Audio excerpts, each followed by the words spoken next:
Good morning students. Class 11 student unit 10 के अंदर आज हमारा टॉपिक रहेगा skills. What is the skill? Skill can be defined as a learn ability of athlete to bring the required result with maximum creativity and efficiency.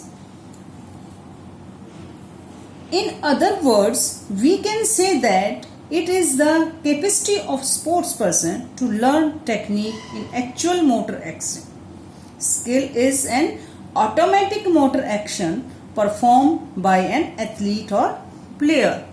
Skills को हम इस तरह से डिफाइन कर सकते हैं बेटे कि एक एथलीट को सीखने की क्वालिटी को ज्यादा से ज्यादा उसकी एफिशिएंसी को अच्छा रिजल्ट लाने तक हम कर सकते हैं. हम कह सकते हैं कि एक प्लेयर को उसकी टेक्निक की मोटर स्किल्स में सिखाने की एक एफिशिएंसी है.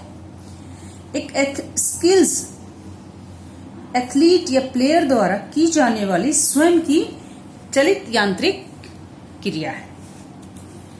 Types of skills. There are various types of skills in physical activities. First, open skills.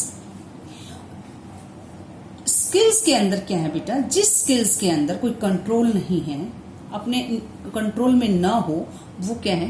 Open skills होती है. ठीक है. सपोज करो हॉकी, बैडमिंटन, लॉन्ग टेनिस, ऐसे गेम्स में क्या है? ओपन स्किल्स इंक्लूड होती है. नेक्स्ट है क्लोज स्किल्स. इस स्किल्स के अंदर इन्वायरमेंट में काम आती है और इसमें जो परफॉर्मेंस है को क्लियर रूप से ये पता होता है कि वो क्या करे, कब करे. ऐसी स्किल्स को हम क्लोज्ड स्किल्स कहते हैं. यह क्या है कि स्क्वैश, टेनिस में इंक्लूड होती है. सीरियल स्किल्स, इट मीन्स इस स्किल्स में एक ग्रुप होता है और उसमें रेगुलर यानी सीरीज के रूप में काम किया जाता है ताकि कोई जटिल कठोर मूवमेंट किया जा सके. और फॉर एग्जाम्पल जैसे ट्रिपल जंप के लिए इस तरह की स्किल्स का यूज होता है. Discrete skills. डिस्क्रीट स्किल्स के अंदर एक कम समय अवधि वाली होते हैं जिसमें कि क्या है कि आप एक टाइम पीरियड को फिक्स करते हैं और उसी के अंदर क्या है कि उस कार्य को स्टार्ट कब करना है और फिनिश कब करना है, यानी टाइम फिक्स होता है. नेक्स्ट है क्रॉस स्किल्स. क्रॉस स्किल्स के अंदर ऐसी स्किल्स में बहुत बड़ी मसल्स की मूवमेंट इक्वल होती है, यानी शामिल होती है और उसमें जो सबसे छोटी से छोटी मूवमेंट की आवश्यकता नहीं होती है. उसमें क्या है? ऑल स्किल्स कहते हैं. ये शॉर्टपुट में शॉर्टपुट फेंकने में काम आती है. Fine skills.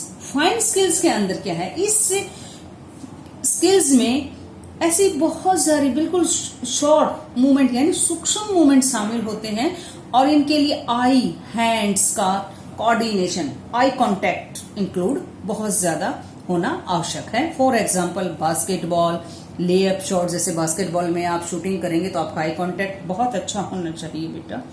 नेक्स्ट है सिंपल स्किल्स.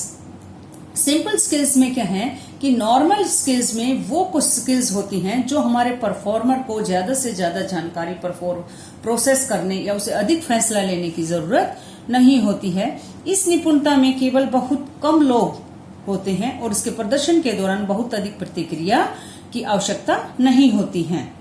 इस जैसे स्प्रिंट में क्या है? सिंपल स्किल्स की यूज होता है. नेक्स्ट क्या है? Complex skills. कॉम्प्लेक्स स्किल्स के अंदर ऐसी स्किल्स होती है जहां परफॉर्मर को बहुत ज्यादा इंफॉर्मेशन यानी प्रोसेस करनी होती है और बहुत सारे ऐसे डिसीजन लेने होते हैं. ऐसी स्किल्स में कई अप रूटीन पार्ट होते हैं और परफॉर्मेंस के दौरान बहुत ऐसी एक्टिविटी की आवश्यकता होती है जो क्या है? कॉम्प्लेक्स स्किल्स के लिए आवश्यक है. नेक्स्ट है कॉन्टिन्यूस स्किल्स. कॉन्टिन्यूस स्किल्स की कोई के अंदर एक स्पष्ट शुरुआत या अंत नहीं है और मूवमेंट का एक चक्र का अंत की क्या है कि अगले की शुरुआत होती है, अंत अगले की शुरुआत होती है और निपुणता को ही एक चक्र की तरह दोहराया जाता है. स्किल्स को परफॉर्मेंस के दौरान किसी भी मूवमेंट इस स्किल्स को रोका जा सकता है। फॉर एग्जाम्पल स्विमिंग में, रनिंग में और साइकिलिंग में। इंडिविजुअल स्किल्स के दौरान हर व्यक्ति अपने लेवल पे जाते हैं और क्या है, अपने परफॉर्मेंस के अकॉर्डिंग वर्क करते हैं। For example high jump. Next है कोएक्टिव स्किल्स के अंदर उसी समय परफॉर्म किया जाता है एकदम से, जब दूसरे लोग करते हैं, परंतु इसमें डायरेक्ट एक्टिवेट यानी सीधा टकराव नहीं होता है, जैसे स्विमिंग एकदम से की जाती है।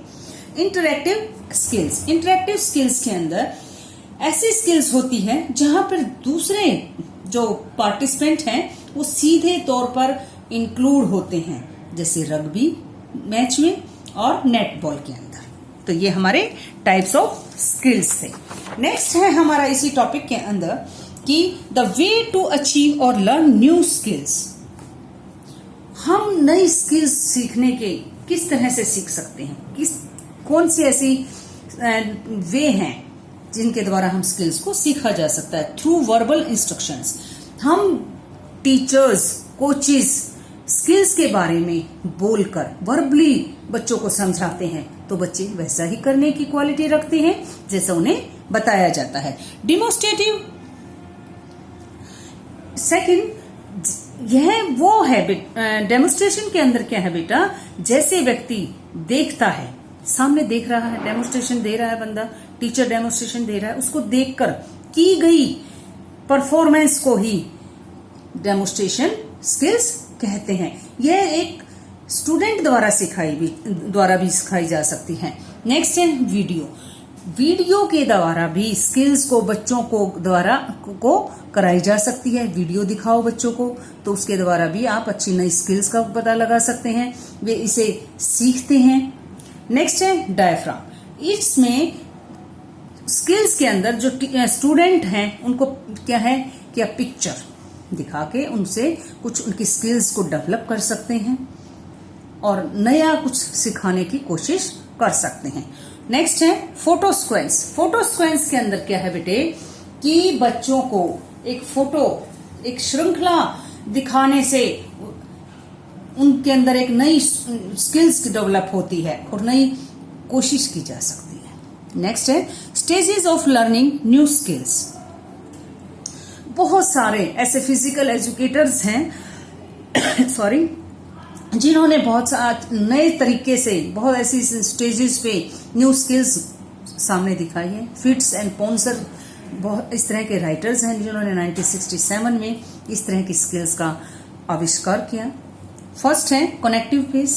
इट मीन्स फर्स्ट कनेक्टिव चरण के अंदर क्या है कि स्किल्स की पहचान और डेवलपमेंट को माइंड में स्किल्स के बारे में स्पष्ट करना, माइंड के अंदर उस स्किल्स को क्लियर करना, व्यक्ति को समझने की कोशिश करनी चाहिए और अपने माइंड में स्किल की पिक्चर बनाने की कोशिश करनी चाहिए। ठीक है, कोई भी काम करने से पहले माइंड के अंदर पिक्चर बनाने की कोशिश करनी चाहिए। व्यक्ति द्वारा अपने माइंड में स्किल्स को जानना और समझना, जैसे स्पोर्ट्स में बहुत मोस्ट इम्पॉर्टेंट है बेटा कि गेम्स के बारे में हमें क्या प्लानिंग करनी है, अपने माइंड में उस तरह की पिक्चर बनाए तो ये ज्यादा अच्छा होगा। एक्सप्लेशन। नेक्स्ट है एक्सप्लेशंस। नेक्स्ट पार्ट में टीचर्स और कोचेस द्वारा स्किल्स के बारे में एक्सप्लेनेशन दी जाती है और टीचर्स और कोचेस को क्या है कि ऑर्डर देने या बच्चों को इंस्ट्रक्शंस देने में बहुत ज्यादा इम्पोर्टेंट है। नेक्स्ट है इन्वॉल्वमेंट। इन्वॉल्वमेंट क्या है, स्टूडेंट इन्वॉल्व हो सकते हैं ताकि टीचर्स और कोचेस स्टूडेंट की स्किल्स के बारे में पता लगा सकें और उनको मोटिवेट करके सुनिश्चित कर सकें। ये बच्चों के इंटरेस्ट और उनके मन के भावों को जानने के लिए भी बहुत ज्यादा जरूरी है। इस तरह से क्या है कि हम एक स्किल्स को पूरी तरह से टीचर्स और बच्चे और कोचेस इन्वॉल्व होके अच्छी नई नई टेक्निक्स और उनके बारे में जान सकते हैं। आज का टॉपिक हमारा यहीं फिनिश होता है बेटा। आप इस स्किल्स टॉपिक को रिवाइज करेंगे, अपने नोट्स प्रिपेयर करेंगे और आपकी जो प्रैक्टिकल फाइल आप बना रहे हैं उसको साथ साथ आप कंप्लीट करने की कोशिश करेंगे। Thank you.